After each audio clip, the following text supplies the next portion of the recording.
নমস্কার বন্ধুরা, সবাই ভালো আছেন তো? চলে এলাম আজকে আবার একটা নতুন ব্লগ নিয়ে। আজ মহালয়া, আজ থেকে পুজো শুরু। তাই বড়দেরকে জানাই আমার প্রণাম, আর ছোটদেরকে জানাই আমার স্নেহ ও ভালোবাসা। প্রত্যেক দিনের মতো আজকেও সকালে উঠে কাজ শেষ করে স্নান করে চলে এলাম পুজো করতে। আর আজকে কিন্তু আমার ছাদের বাগানে অনেক ফুল ফুটেছে। আমাকে না ছোটোবেলা থেকে খুব রং বেরঙি ফুল পছন্দ। আমার বাপের বাড়ি গ্রামে, তাই বাপের বাড়ির সামনে প্রচুর ফুলের গাছ ছিল। বাড়িতে কোনো বড় অনুষ্ঠান হলে আমি ফুল তুলতাম।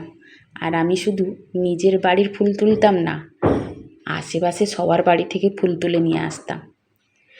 ছোটোবেলা থেকেই না কেন জানি না আমার সবজি ফলের প্রতি এত গভীর আকর্ষণ নেই, কিন্তু আমার ফুল দেখলেই যেন মনে হয় যেন লোভ লাগে।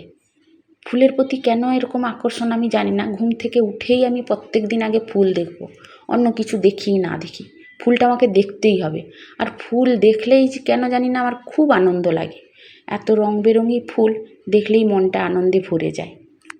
তো যাই হোক, আজকেও বাড়িতে ছাদে অনেক ফুল ফুটেছে, দেখে মনে আনন্দ হলো একটা।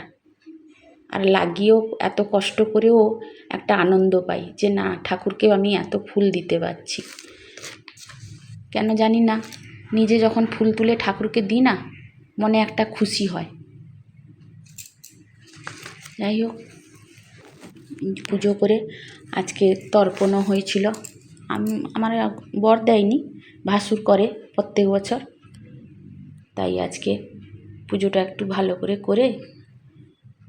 ওই আরতি টারতি করে ভালো করে আরতি নিয়ে তারপরে একটু গীতা পাঠ করব, তারপরে হনুমান চালিসা পড়ব একটু, তারপরে নিচে যাব, কাজকর্মগুলো করব বাকি। তো বন্ধুরা, আজকে আর বেশি কিছু রেকর্ড করতে পারি না। ওই যে সকালে রান্না বান্না কাজকর্ম করতে পারিনি, কেননা একা হাতে ক্যামেরা ধরে করতে বড় অসুবিধে হয়। এদিকে একবার নিয়ে যেতে হয়, ওদিকে একবার নিয়ে যেতে হয়, তাই তেমন আজকে করে উঠতে পারিনি। তো সন্ধ্যাবেলায় মেয়ে বলল পড়া শেষ করে চলো একটু মেলা ঘুরে আসি। তো আমাদের বাড়ির সামনে মেলা বসেছে, ওই যে নান্দনী ক্লাব। আমাদের বাড়িটা সেন্ট্রালের কাছাকাছি, তাই নান্দনী ক্লাবটাও আমাদের বাড়ির কাছাকাছি। আর ওইখানে কিন্তু পুজোর সময় অনেক বড় মেলা বসে। তো যখন বলল, বললাম হোক ঠিক আছে, তুই আগে পড়া করে নিয়ে তারপরে যাব মেলা দেখতে।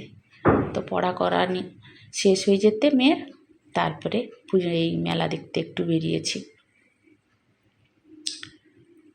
মেলা দেখার শেষে এই যে আমি বললাম আগে মেলাটা ঘুরে নিই, তারপরে যদি কিছু কেনাকাটা হয় করব। কিন্তু আজকে আর ভাবছি কিছু কিনবো না, কারণ আজকে ভাবছি আগে মেলা ঘুরে জিনিসপত্রের দামগুলো বুঝে নিই, তারপরে না হলে কিনবো। তো কি জানেন তো, যেখানে যাচ্ছি দেখছি এক রকম দোকানে এক রকমের দাম। তাই আমি আর মেয়ে দুজনে মিলে প্রত্যেকটা দোকান ঘুরে ঘুরে দেখছি। তো বন্ধুরা, আপনাদেরকেও বলছি, আপনারা এলে একটু বুঝে সুঝে কিনবেন। আমার মনে হয় বাইরে যে রাস্তায় যে দোকানগুলো বসেছে ওইগুলোতে একটু কম রেট, কিন্তু এই যে ভিতরে দোকানগুলো ওইগুলোতে মনে হচ্ছে একটু বেশি দাম। তাও যখন কিনবেন আপনারা পুজোর সময় এলে একটু দোকানগুলো ঘুরে নেবেন। সব দোকানে না একই দাম নয়। আর দোকানগুলোতে কি জিনিস দেখুন, আমাদের ছোটোবেলায় কিন্তু এসব ছিল না কিছু। আমরা ওই মেলা দেখতে যেতাম, ওই পাঁপড় ভাজা খেতাম, আর একটু রোল চাউমিন হলে খেতাম, আর এই চুড়ি টিপ এইগুলো কিনে চলে আসতাম। আর এখন যে এত এদের সাজার জিনিস বেরিয়েছে, আর এই যে কি বলে ওই কসমেটিক্সের জিনিসগুলো যত, ওই যে অক্সিডাইজ, এত জিনিস এত ডিজাইন, দেখলেও সত্যি চোখ ধাঁধিয়ে যাবে। আপনারা যেখানে যাবেন সেখানে শুধু দেখবেন এখন অক্সিডাইজের জিনিস, দোকান ভর্তি শুধু সেই জিনিস, যা খুঁজবেন তা পাবেন। তবে এখানেও নান্দনিকের ক্লাবে যে মেলাগুলো বসেছে, দোকানগুলো সব বসেছে, এখানেও অনেক দোকান বসেছে। আপনারা যারা কিনবেন তারা একটু বুঝে শুনে দেখে ভালো করে চারদিকে ঘুরে টুরে তারপরে কিনবেন, না হলে না কোথায় কোন দোকানে কী দাম নিচ্ছে তার মাথা মুন্ডু ঠিক নেই কিছু। এই যে দেখুন, জামা কাপড়ের দোকান থেকে সব রকমের দোকান কিন্তু বসেছে। এটা চলবেও অনেক দিন, তো আপনারা আরামসে এসে কেনাকাটা করতে পারবেন। পুজোর সময় একটু ভিড় হবে, তারপরে হয়তো হালকা হালকা ভিড় হবে। তো এদের দোকান এখন বসবে হয়তো 1-1.5 মাস পর্যন্ত, কারণ এরা মেলা চালায় অনেক দিন। পুজোর আগে থেকে তো বসে গেছে, গণেশ পুজো থেকে বসে গেছে। যাই হোক, আপনারা যখন কিনবেন একটু দেখে ভালো করে দেখে জিনিসপত্রের দাম বুঝে তারপরে কেনাকাটা করবেন। এই যে দেখুন, রাস্তার সাইডেও অনেক দোকান বসেছে। মেলা দেখলে না সত্যি সেই ছোটোবেলার কথা মনে পড়ে যায়। আগে যেখানে যা মেলা হতো ছুটে চলে যেতাম দেখতে, তখন তো আর এত বুঝতাম না, আর আমাদের বেলায় এত দোকানও থাকতো না, আর এত জিনিসপত্রও বিক্রি হতো না। এখন তো কত রকমের জিনিস বিক্রি হচ্ছে। যাই হোক, আমাদের বেলায় অন্যরকম ছিল, এখন আবার বাচ্চাদের বেলায় অন্যরকম। তবে মেলা যেতে খুব আনন্দ লাগে, সবারই আমার মনে হয় ভালো লাগে মেলা দেখতে। কিছু কেনা হোক না হোক, ঘোরাটা হয় ভালো করে। এটা দেখলাম, ওটা দেখলাম, রং বেরঙি জিনিস দেখলাম, কত খেলনা দেখলাম, কত মানুষকে দেখলাম, এটাই আনন্দ, তাই না? আর দোকানে তো নতুন জিনিস দেখলেই মনে হয় যেন সব নিয়ে যাই বাড়িতে। আমার তো মনে হয় শুধু আমার না, প্রত্যেকেরই মনে হয় যে নতুন কিছু দেখলেই মনে হয় নিয়ে যাই বাড়ি করে। যাই হোক, সেটা তো সম্ভব না, কিন্তু মেলাটা দেখতে আনন্দ লাগে। তবে হ্যাঁ, মেলা দেখে আনন্দ করলে শুধু কিছু হবে না, যাই হোক এলে কিছু কেনাকাটা হোক না হোক, একটু কিছু খেয়ে তো যেতে হবে। একটু কিছু না খেলে মনটা শান্তি হয় না। এই দেখুন, রাস্তার মাঝখানে এখন থেকেই মেলা কটা দিন শুরু হয়েছে, এত নোংরা ফেলা আরম্ভ করে দিয়েছে। কেন পরিষ্কার করে না কে জানি। এখনকার দিনে পরিষ্কার না রাখলে ভালো লাগে না কিছু। যাই হোক, মেলা থেকে এবার সব কিছু একটু একটু করে দেখে দেখে মা আর মেয়ে করে সব জিনিসের দাম বুঝে গেলাম। যদি কিছু কেনাকাটা হয় তাহলে পরে এসে কেনাকাটা করব।